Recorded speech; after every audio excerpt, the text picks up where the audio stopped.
Hey guys, little Mac 1010 update. I knew I said I was going to do one a month, but whatever. It's close enough. It's toward the end of the month. The only thing I had to order was a fuel line. I've got everything else here that I know of. As you can see, we've already started painting parts. I'm going to go with a little different paint scheme than what is normally on these saws.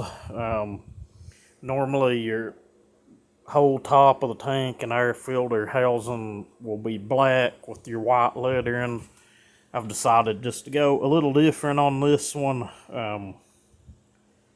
That's sun yellow Rust-Oleum. I've got 4 coats of the enamel on and then 4 coats of semi-gloss clear.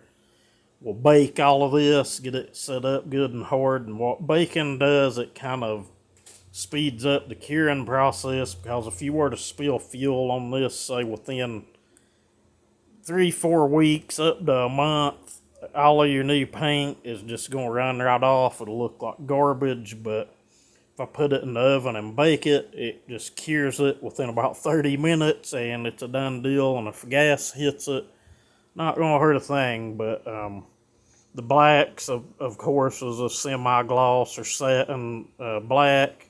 Same deal, 4 coats of that, then 4 coats of the clear. The clear is basically just a little extra barrier of material, of paint on it, and then it's going to allow me to wet sand a little bit and polish and just, make it look as good as we can. This one's going to be a little different. Got a lot of good parts for it. I ended up getting the rings off of that piston that was stuck. It was mainly just carbon, had them stuck in there. It looked like it'd never been hot or anything. Just, they came out pretty easy, and I just took an old ring, cleaned out the ring grooves, and done deal. Got a good set of rings in it already. Done pulled the timing numbers. They're right exactly what the other one was. All of these will vary a degree or two. If you get different numbers than me, whatever it is, what it is. I balance my wheel. I check several different ways. Exhaust opening on this one's a little past 107 degrees, almost 108. I've seen them open as far as 109. They just kind of vary between cylinders. I guess one may have been manufactured in one plant and one in another. Who knows? But transfers on these, every one I've ever done, seem to open right at 125. It'll vary half a degree there. So I always shoot for an exhaust opening of, say, 105, 104-ish, somewhere in that area.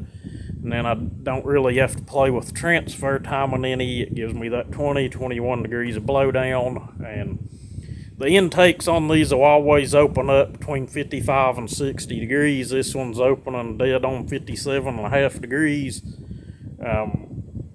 I may move that just a little bit. I do know that I can go to 60 without it spitting any fuel, but, usually end up close to that after a good cleanup of the port anyway. But this one's going to be a little different, so we can play with things a little more. The muffler on this one, I think a lot of the deal with, some of these running better than others. This is one of the weirdest mufflers I've looked at. It's kind of got the indentions here like one of the reed valve mufflers would have. My ProMac 55 had the reed valve muffler.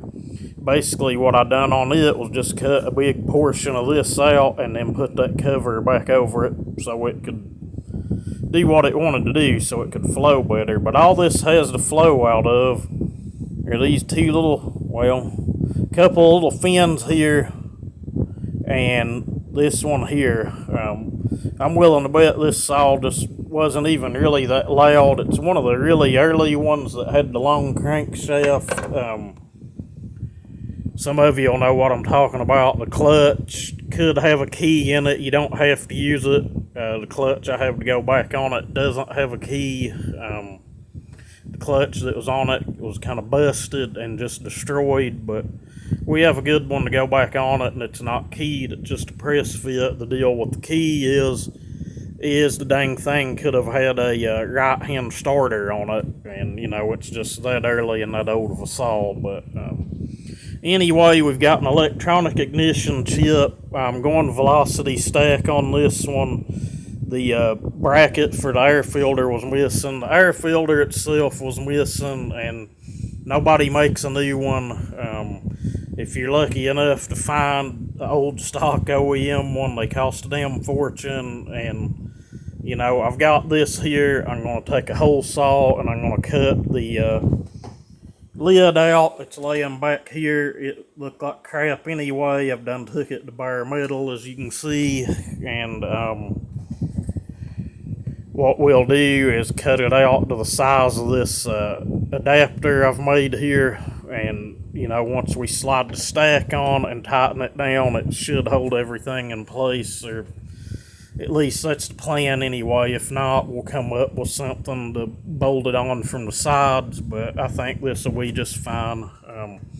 This one's going to be turned up a little hotter than I normally do. We're probably going to go kind of cookie cutter on this one, just to see what happens. I'm going to raise the exhaust roof a little higher than I normally do. Going to move the intake just a little bit, and we're going to change the transfer timing and see what happens. It may outperform the last one we done, or it may be a dud. But anyway, you guys will see that in a future video. As always, you guys have a good one, and thanks.